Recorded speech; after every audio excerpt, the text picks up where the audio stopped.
Un gusto en saludarla, profesora. Le habla Harrison Mira junto a mi compañero Javier González.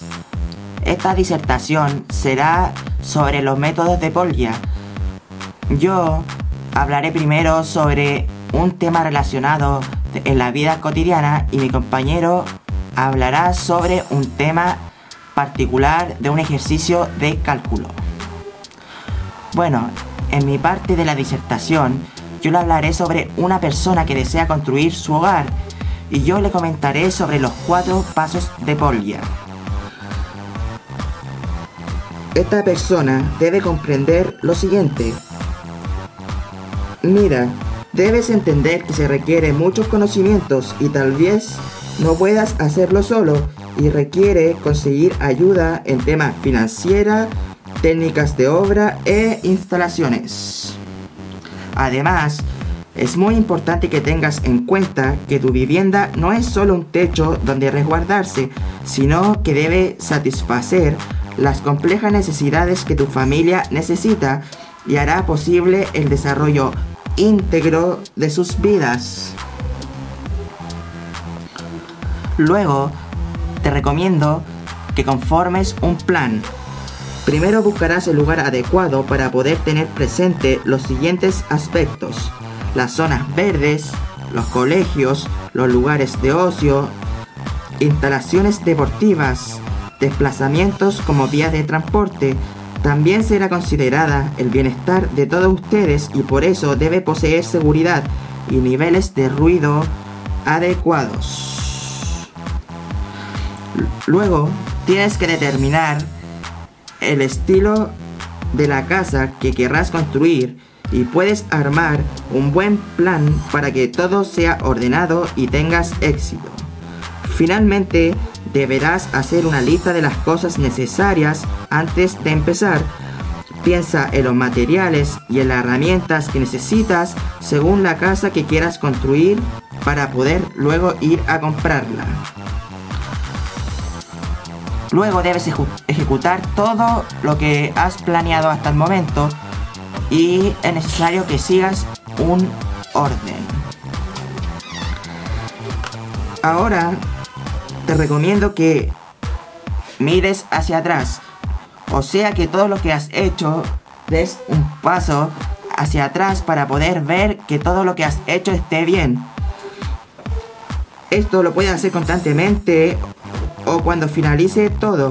Debes chequear que todo esté en su lugar, que las instalaciones eléctricas, el agua y el gas estén en orden para que cuando comiences a vivir allí no encuentres ni un detalle ni percance que impida nada.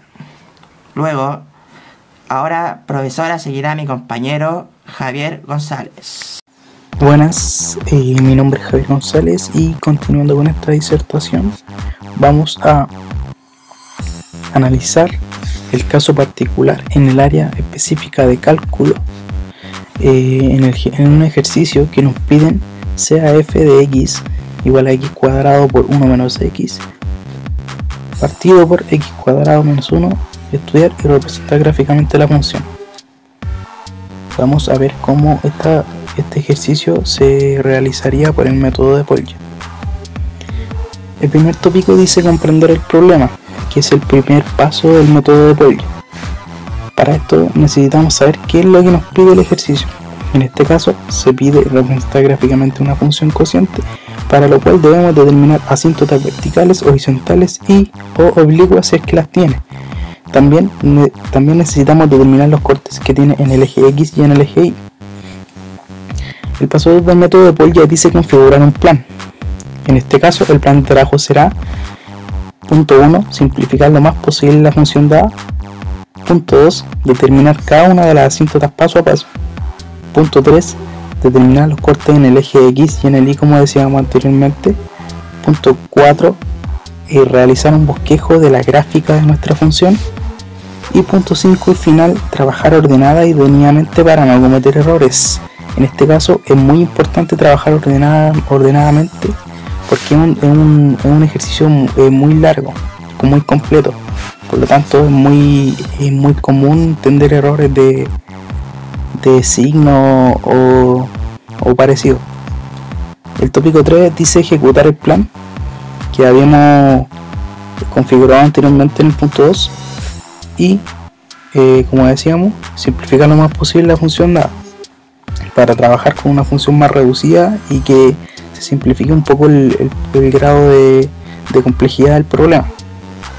En este caso tendríamos f de x y en el denominador observamos que tenemos una suma por diferencia que podemos simplificar si factorizamos por menos 1 en el numerador. De esta manera quedaría menos x cuadrado partido en x menos 1, x más 1, perdón. Luego debemos determinar la asíntota. Se escoge un valor de f y se indetermina y se aplica el límite. En este caso el valor de f que se indetermina es menos 1. Elegimos ese valor y aplicamos el límite cuando x tiende a ese valor o punto crítico. Si es que el límite nos da infinito o menos infinito, existiría asíntota vertical. En este caso nos da menos infinito, por lo tanto existe asíntota vertical, y es x menos 1. Luego debemos determinar la existencia de asíntota horizontal y la realizamos cuando x tiende al infinito positivo y negativo. Y en este caso, al realizar este límite, nos daría como resultado infinito, lo cual indica que no existe asíntota horizontal. El punto C, debemos determinar si existe asíntota oblicua y determinamos la pendiente del coeficiente de posición mediante una fórmula. En el caso de la pendiente m, realizamos el límite cuando x tiende al infinito de la función partida en x. Esto por el método de dividir cada uno de los coeficientes por la variable de mayor grado nos daría menos 1. Esto quiere decir que f tiene una pendiente negativa. N, el coeficiente de posición, aplicamos el límite cuando x tiende a infinito de la función menos mx. Anteriormente denotamos que m es menos 1, por lo tanto sería f menos x. Al realizar este límite nos daría como resultado el coeficiente de posición 1. Esto indica que la asíntota oblicua sería y es igual a menos x más 1. Sabemos que la asíntota oblicua es prácticamente una función lineal, por lo tanto se expresa de tal forma. Luego se necesita analizar la existencia de corte de los ejes coordenados x y en el punto A debemos para analizar la existencia de los cortes en el eje x debemos igualar la variable y a 0, puesto que al igualar la variable y determinaríamos el corte en el eje x. En este caso f daría 0. Análogamente, en el caso B deberíamos igualar x en este caso a 0 para determinar el corte en el eje y. El corte en el eje y sería 0, por lo tanto el punto sería 0,0, es decir, el origen.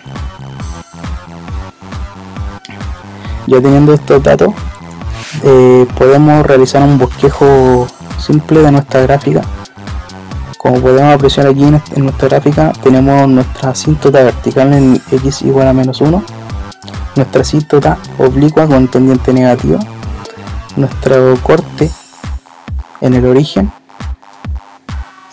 y podemos proceder a mirar hacia atrás, que es simplemente ver si nuestro ejercicio está bien resuelto, no hay problemas de fórmulas ni de signos, no hay problemas de multiplicaciones, ni de sumas, ni de restas, y en caso de haber alguno de ellos debemos corregirlo para llegar a un resultado correcto. Bueno, como conclusión, el método de Polya puede ser de gran ayuda al momento de resolver problemas, más aún cuando los problemas requieren de alta cautela y orden para resolverlos, como el ejemplo que vimos anteriormente. Esto es muy cierto, puesto que el método de Polya es un método que ordena muy bien las ideas, es un método muy organizado, en donde el estudiante puede enfocarse bien en lo que es el problema y ordenadamente ir resolviéndolo paso a paso y llegar casi siempre a un a un resultado esperado, si es que el estudiante tiene las aptitudes para poder resolver este problema, claro está. Bueno, esta sería nuestra presentación, aquí concluimos y espero que les guste. Nos despedimos a nombre de Harrison Mira y quien les habla, Javier González. Hasta luego.